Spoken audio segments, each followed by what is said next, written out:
Conquer Local. Come on, George, I'm happy to be here. I help leaders go from anxiety to authority under pressure. And then let's go and get it. It's an ecosystem. The hardest part here is going to be getting me to shut up on this one. Conquer Local with Vendasta, hosted by George Lee. This is the Conquer Local podcast, a show about billion-dollar sales leaders, marketers leading local economic growth, and entrepreneurs that have created their dream organizations. They want to share their secrets, giving you the distilled version of their extraordinary feats.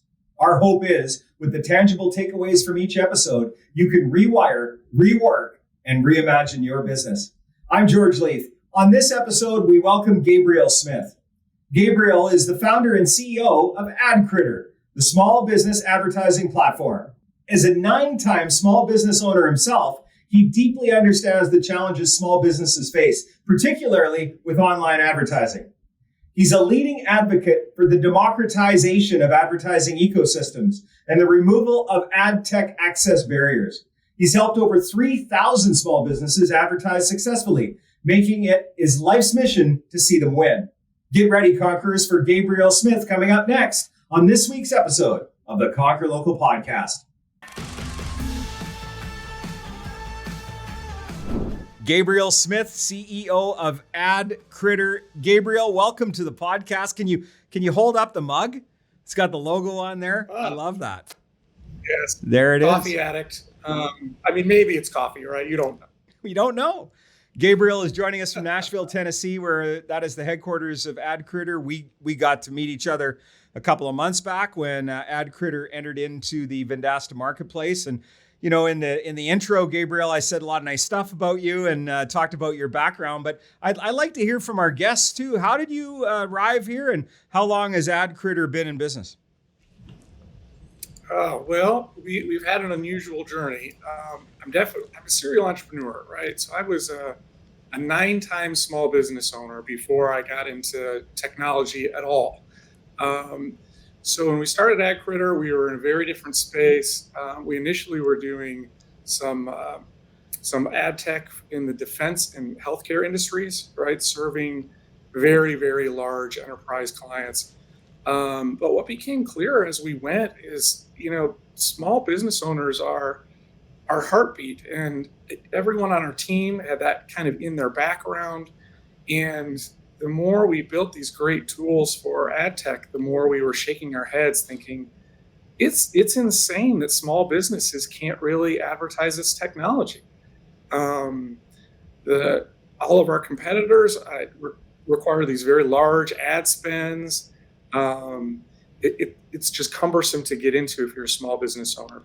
And so we rebranded as AdCritter, rebuilt all of our tech and our UI to make it incredibly easy for small business owners, and just kept adding more and more features targeted toward that unique audience, people who need to be able to run very small campaigns very, very effectively.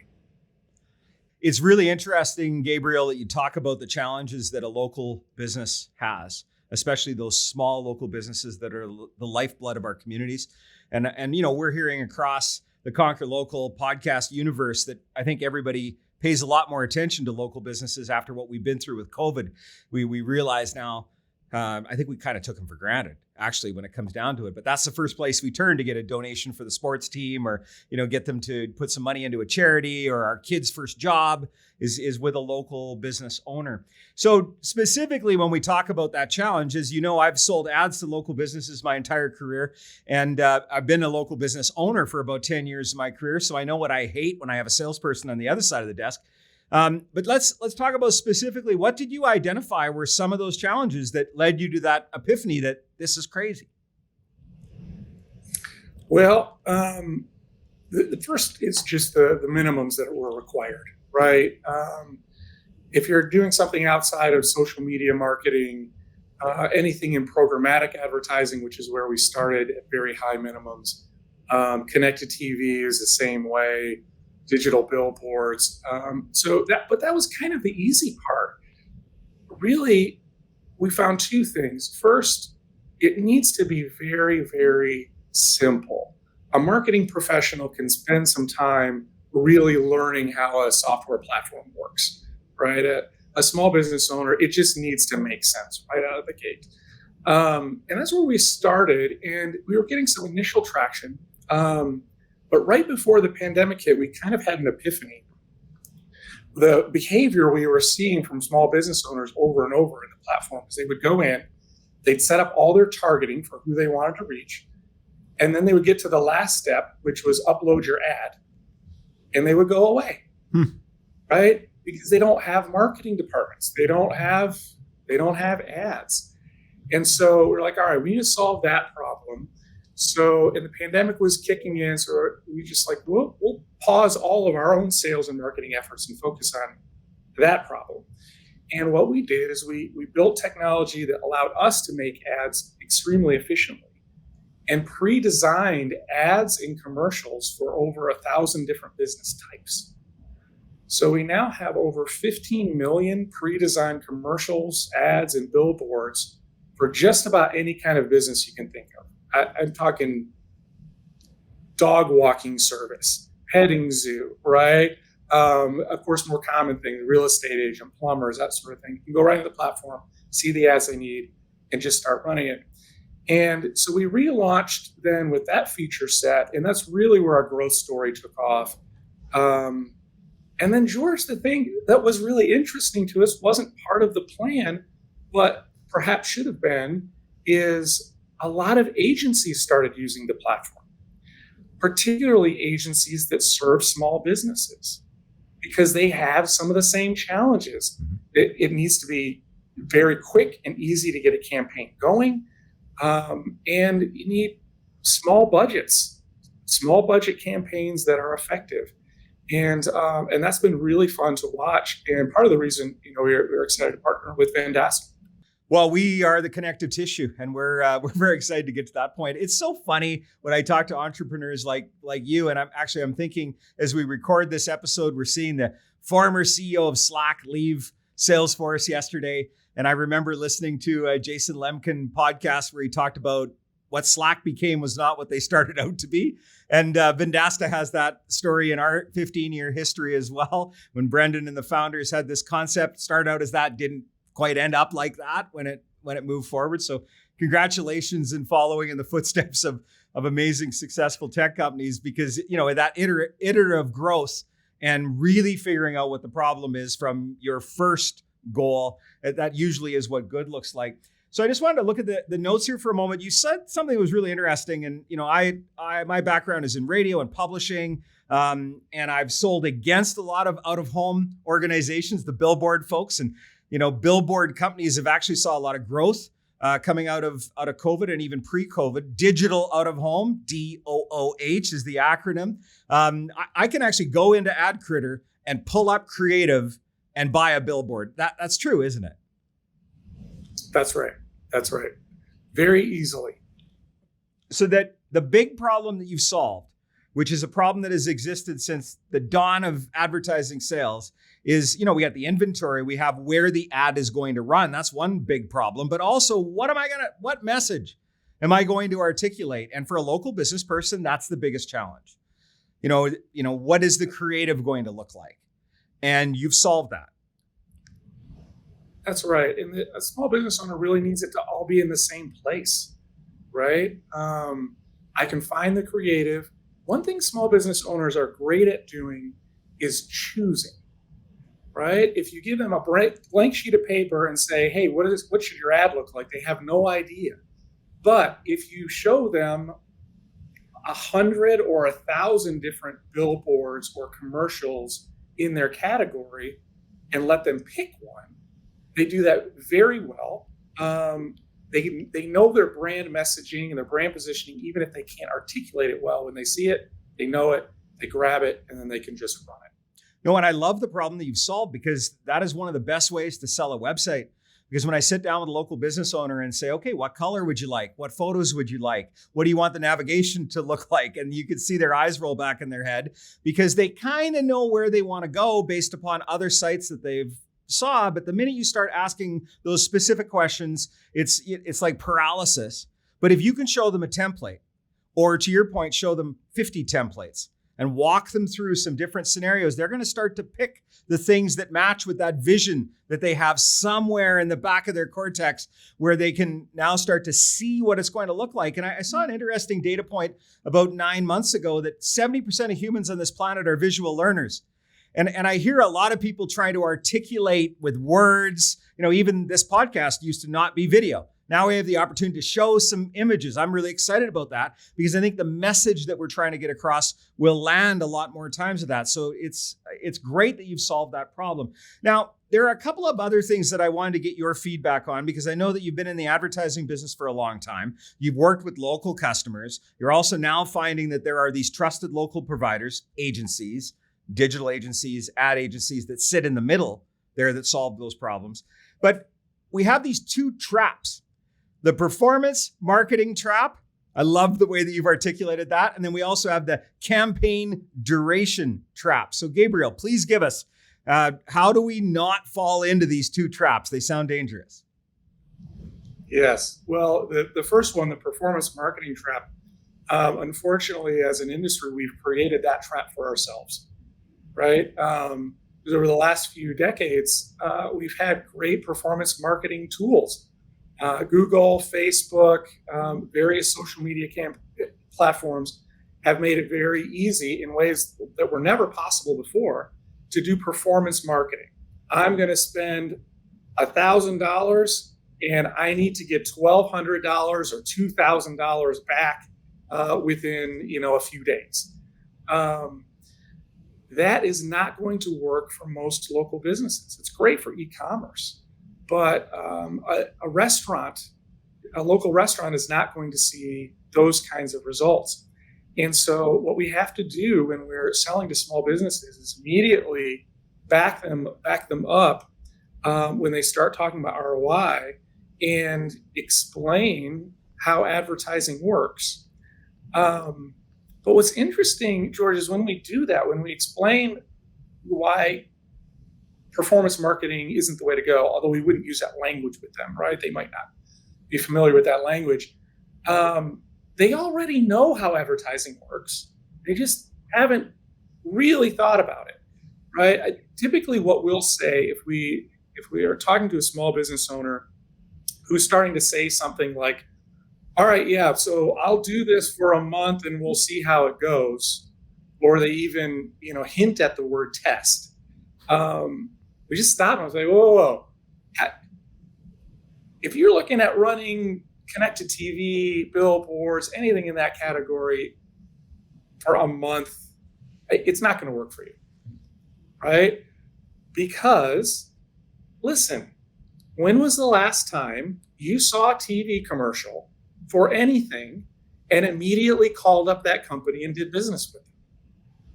And I'll often make them answer, right? I'll wait for them to give a hard answer to that, and they never can, right? So it's like, and so what I always tell some business owners is, look, business owners want people to buy from them when they advertise to them. It seems reasonable. I'm advertising to you, you should buy from me. But people want to buy things when they need them from companies they've known about for a while, right? As marketers, we know this. And what's interesting is when I say that to a small business owner, they also know it. They just haven't really been thinking about it in the context of their own business. And very quickly, they're like, yes, that makes sense. But boy, I don't know if I can do it that long. How long of a campaign do we need to do? And that's kind of where we get into this campaign duration trap, right? Where, let's run a 30-day campaign or a 60-day campaign. And it's the same thing. We always tell small business owners, look, we need to pick a budget that you can comfortably stick with for at least a year and do that. And then you will see results, right? Don't plan on seeing a lot of results the first quarter you're running your advertising. So I like where you're going with this, because it almost takes me back to my early days in sales when we were supposedly trained, where somebody taught me the takeaway close. But I find that local businesses, or it might actually be a trap, where they say, and the trap is, I need results in 30 days. And the sales rep goes, yeah, I can get that for you. And they're like, okay, wait a minute. I've talked to 5 other people who said it could take 90, it could take 6 months, it could take a year. You have to have consistency. We might have to adjust the message. So if you jump too quickly to say, yes, I can solve the problem, you might be falling into the advertiser trap where they're like testing you to see where you're at. But more likely than not, the sales rep just wants to say yes, rather than challenging the buyer to say, in my experience, this could take 6 months. We might have to adapt the audience.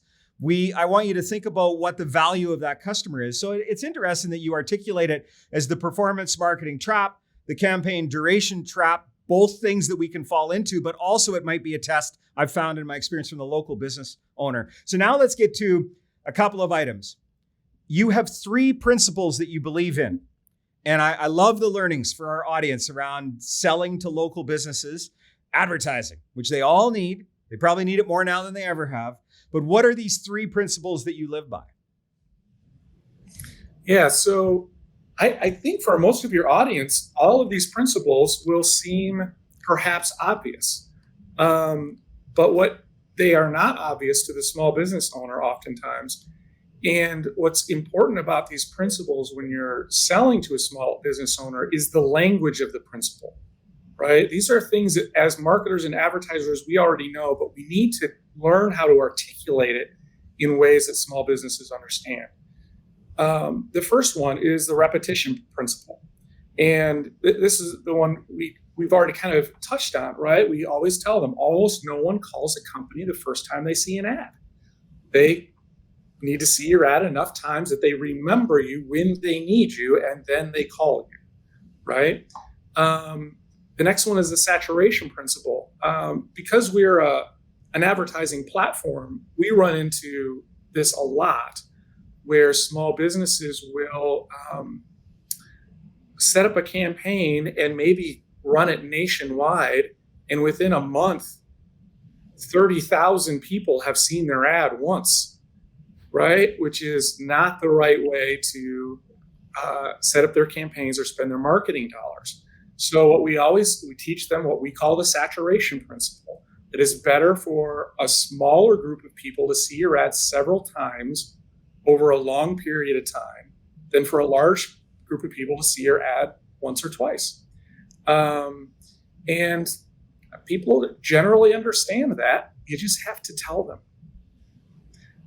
The last one is the budgeting principle. And again, we've kind of talked about this already.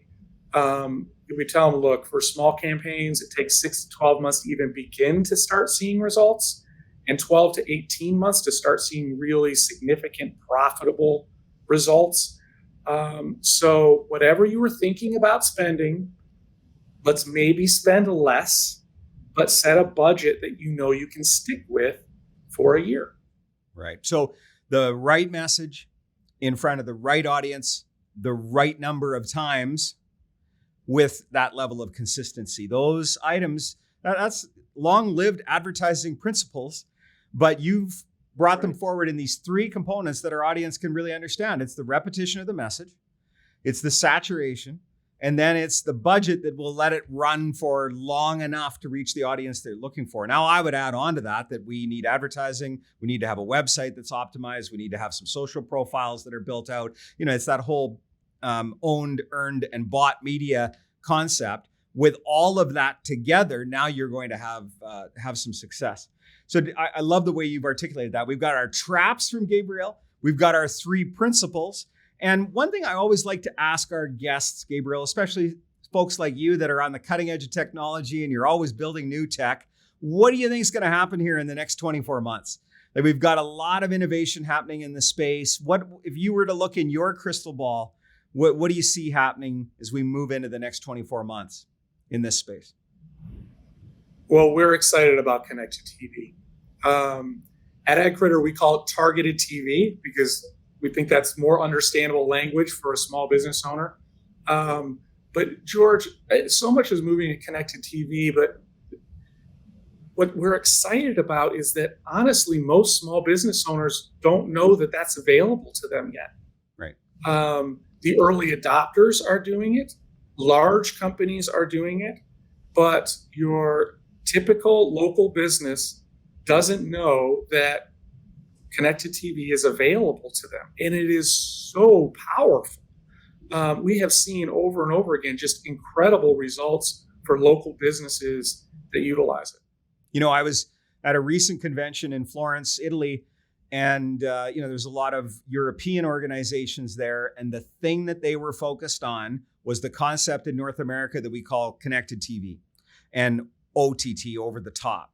And what they're finding is, yes, local businesses have not figured out how powerful this technology is yet. And there is massive demand from those, and it makes sense. Those advertisers always wanted to be on TV. They just couldn't afford it. And now it's very affordable. I can target the audience that makes sense for, I don't have to blast it out there. Like when you talk about the performance marketing trap, I probably am the person that is one of the offenders of that. In my early days in the radio business, we would talk about 60,000 people could hear our signal. And that's what we sold, was the potential of the 60,000. Now, 60,000 people weren't listening to the signal, but they could. And we kind of conditioned the advertiser that the more vanity numbers, the bigger the number, the better. But with this idea of targeted messaging, it's about getting to that ideal customer profile that the business is looking for, and then hammering them with a consistent message over and over and over again, to your point, because people buy when they're ready.